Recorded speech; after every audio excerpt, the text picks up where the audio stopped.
ئەم ڕۆبۆتە ئەتوانێت پەرداخ بجوڵێنێ، ئەتوانێت شت پاکاتەوە، شتیش هەڵبگرێ. پرۆژەکەم سەبارەت بە wasted water treatment مامەڵەکردن لەگەڵ ئاوی بە فیڕۆدۆسوە. ئەم بیرۆکەم لێەوە بۆ هاوکەوە ئێمە بەڕێوەڕووی climate change بینەوە، گۆڕانی کەشوهەوا بینەوە کە ئێستا گەورەترین هەڕەشەیە بۆ مرۆڤایەتی. So today we are talking about silver mirror. Silver mirror, also known Thomas. This color and this experiment occurred due to the disposition of silver ions. ئەمانەیە سوودەگوین بە کۆمەڵگەی مرۆڤایەتی بۆ چارەسەرکردنی نەخۆشی وێڵسن کە نەخۆشیەکی بۆ ماوەی دەگمەنە ئەبێتە هۆی کۆبوونەوەی مز لە مێشک و جگەر و ئەندامە گرنگەکانی لەشدا. سایتی ونبوو واتە شتە ونبووەکان لێرەدان لەم سایتە. ئەو شتانی بۆ جەناب شتێکە لێو نەبێ موبایل شتێکە لێو نەبێ یەک نامانێری بۆ ئەم سایتە لە ڕێگەی سایتەکەەوە توانای نامە بنێری. It's called Shining Me.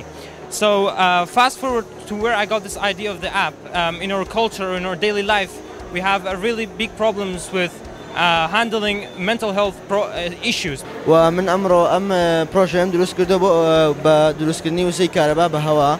Our project is about train station. The station provides free Wi-Fi and exchange of money. البروژه كمان درباره اوه كبمانوي حديثي سعره بهمو شوي بوستنين. اما كوملگي كردي سروشتي دانين كوملگا كمان كهرباء دروسكين لري بانكوا. My project is about generating electricity from water. It's about architecture and the school that we made.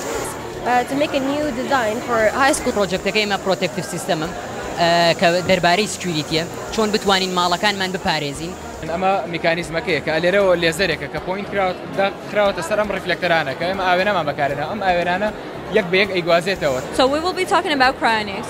So cryonics is a procedure that can only take place after the patients are legally and clinically dead.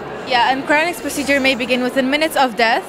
And they'll put cryoprotectant in the patient's body to prevent cryopreservation and ice formulation. بروژەکەی من ئەوی ئیلکترۆماگفیلدا دروستکردنی کارەبایە بە بەکارهێنانی موگناتیس. پروژەی ئێمە دەست پێکا بە جگەرەیە کە جگەرێکمان دروست کردووە کە ریپلیسی جگەرەکانی ترەگاتەوانە کە لە مارکێتەکان هەیە و خەڵک ئەو جگەرانە ئەکێشن.